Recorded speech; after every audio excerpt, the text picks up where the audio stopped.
वर्धमान नामक शहर में एक बहुत ही कुशल व्यापारी दंतिल रहता था। राजा को उसकी क्षमताओं के बारे में पता था, जिसके चलते राजा ने उसे राज्य का प्रशासक बना दिया था। अपने कुशल तरीकों से व्यापारी दंतिल ने राजा और आम आदमी को बहुत खुश रखा। कुछ समय के बाद व्यापारी दंतिल ने अपनी लड़की का विवाह तय किया।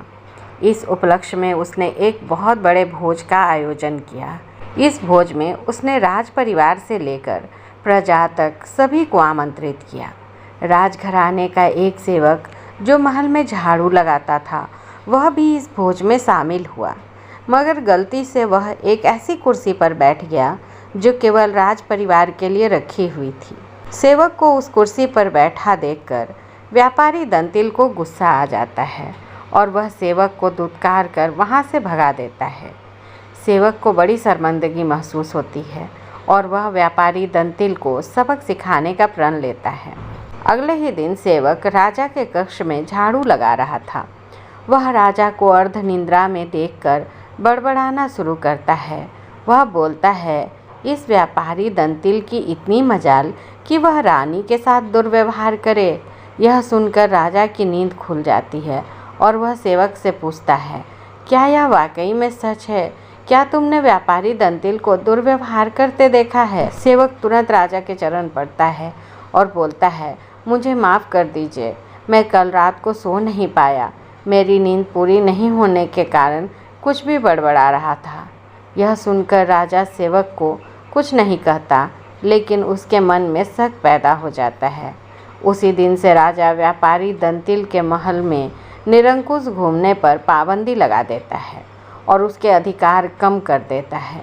अगले दिन जब व्यापारी दंतिल महल में आता है तो उसे सिपाही रोक देते हैं। यह देखकर व्यापारी दंतिल बहुत आश्चर्यचकित होता है। तभी वहाँ पर खड़ा हुआ सेवक मज़े लेता हुआ कहता है, अरे संतरियों, जानते नहीं ये कौन हैं? ये बहुत प्रभावशाली व्यक्ति हैं जो तुम्हें बाहर भी फिकवा सकते हैं, ठीक वैसे ही जैसा इन्होंने मेरे साथ अपने भोज में किया था। तनिक सावधान रहना। यह सुनते ही व्यापारी दंतिल को सारा माजरा समझ में आ गया। वह सेवक से माफ़ी मांगता है और सेवक को अपने घर खाने पर बुलाता है। व्यापारी दंतिल सेवक की खूब आवभगत करता है। फिर वह बड़ी विनम्रता से भोज वाले दिन किए गए अपमान के लिए क्षमा मांगता है और कहता है कि उसने जो भी किया गलत किया। सेवक बहुत खुश हुआ और व्यापारी दंतिल से बोला, आप चिंता न करें, मैं राजा से आपका खोया हुआ सम्मान आपको ज़रूर वापस दिलाऊंगा। अगले दिन राजा के कक्ष में झाड़ू लगाते हुए सेवक फिर से बड़बड़ाने लगा, हे भगवान, हमारा राजा तो इतना मूर्ख है कि वह गुसलखाने में खीरे खाता है। यह सुनकर राजा क्रोधित हो गया और बोला, मूर्ख, तुम्हारी ये हिम्मत! तुम अगर मेरे कक्ष के सेवक न होते तो तुम्हें नौकरी से निकाल देता। सेवक फिर राजा के चरणों में गिर गया और दोबारा कभी न बड़बड़ाने की कसम खाई। राजा भी सोचता है कि जब यह मेरे बारे में इतनी गलत बातें बोल सकता है तो इसने व्यापारी दंतिल के बारे में भी गलत बोला होगा। राजा सोचने लगा कि उसने बेकार में व्यापारी दंतिल को। अगले ही दिन राजा व्यापारी दंतिल को महल में उसकी खोई प्रतिष्ठा वापस दिला देता है। व्यक्ति बड़ा हो या छोटा, हमें हर किसी के साथ समान भाव से ही पेश आना चाहिए। दमनक से यह कथा सुनकर संजीवक ने कहा, ठीक है, तुम जो कहते हो वही करूँगा। तब दमनक उसे साथ लेकर पिंगलक के पास आया। बोला, महाराज, मैं संजीवक को ले आया हूँ। संजीवक ने भी पिंगलक को नमस्कार किया और पास ही बैठ गया। पिंगलक ने संजीवक बैल के ऊपर अपना दाहिना हाथ रखते हुए पूछा, आप इस वन में कहाँ से आए हैं? यहाँ कुशल से तो रहते हैं। संजीवक ने अपनी सारी कथा उसको सुना दी। पिंगलक ने उसकी कथा सुनकर उससे कहा कि तुम निडर होकर मेरे द्वारा सुरक्षित इस वन में विचरण करो। इसके बाद पिंगलक ने अपने जंगल का राजकाज नए मंत्रियों करकट और दमनक को सौंप दिया और खुद संजीवक के साथ आनंद से रहने लगा। संजीवक ने कुछ दिनों में ही अपनी बुद्धि के प्रभाव से जंगली पिंगलक की हिंसक आदतें छुड़ाकर उसे ग्राम्य धर्म में लगा दिया। पिंगलक भी उसकी बातों में रुचि लेने लगा।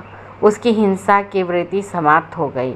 वह अब हिरणों और दूसरे जानवरों को अपने नज़दीक नहीं आने देता था। करकट और दमनक को भी दूर ही रखता था। परिणाम यह हुआ कि सिंह के शिकार से बचे हुए भोजन से ही पेट भरने वाले छोटे छोटे जानवर भूख से व्याकुल हो गए। करकट, दमनक और दूसरे जानवर इस स्थिति पर चिंता करने लगे। वे सोचने लगे कि जब भगवान शंकर के गले में लिपटा हुआ सांप गणेश जी के वाहन चूहे को निगल जाना चाहता है, जब कार्तिकेय का वाहन मोर शंकर जी के सांप को खाना चाहता है, जब सांप को मारकर खाने वाले मोर को भी पार्वती का वाहन सिंह खाने की इच्छा रखता है, तब यह अहिंसा का नाटक क्यों? दमनक ने करकट से कहा, अरे भाई, अब तो पिंगलक और संजीवक में ऐसी प्रगाढ़ मित्रता हो गई है कि पिंगलक हम लोगों से विमुख हो गया। हमारे कितने ही साथी भी भाग गए। हमें राजा को समझाना चाहिए। मंत्री का धर्म है कि वह ठीक समय पर राजा को समझाए। करकट ने कहा, तुमने ही तो यह आग लगाई है। तुम ही ने इस घास चरने वाले जानवर को हमारे स्वामी का मित्र बना दिया। दमनक बोला, यह सच है, दोस्त तो मेरा ही है, पिंगलक का नहीं, किंतु मैंने जैसे उनकी मित्रता कराई थी वैसे ही अब उनकी मित्रता को भंग भी कर दूंगा। करकट ने कहा, लेकिन संजीवक बैल होने पर भी बड़ा बुद्धिमान प्राणी है। उधर सिंह पिंगलक भी भयानक है।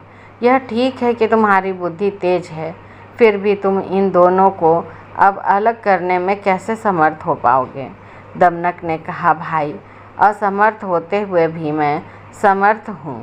जो काम पराक्रम से पूरा नहीं हो पाता उसे भी चतुर व्यक्ति युक्ति से पूरा कर सकते हैं। जैसे कौवे ने सोने के सूत्र के सहारे विषधर काले सांप का अंत कर दिया था। करकट ने पूछा, वह कैसे हुआ था? दमनक कहने लगा,